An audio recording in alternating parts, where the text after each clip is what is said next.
For this laboratory activity, I investigated the YouTube website using Chrome's developer tools.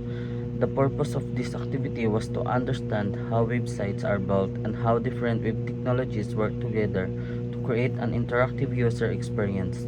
By exploring YouTube, I was able to examine its HTML structure, CSS styles, network requests, JavaScript files, and console messages.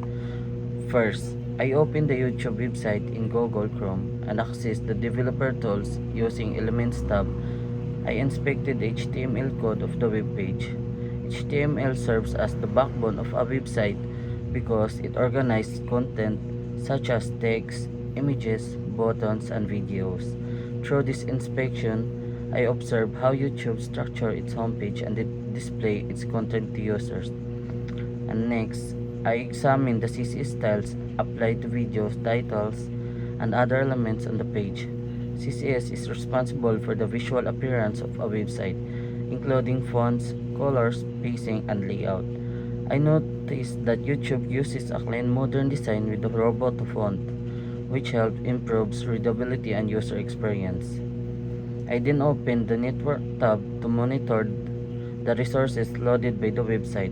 By filtering the results to JavaScript files, I found files such as captions.js and InScreen.js. These files help provide important features on YouTube, including video captions, subtitles, and in-screen recommendations.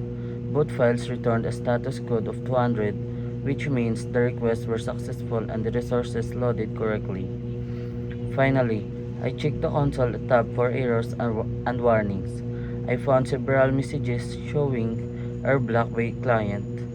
These errors occurred because certain requests were blocked by a browser extensions, such as an ad blocker. Although these messages appeared in the console, they did not affect the basic functionality of the YouTube website.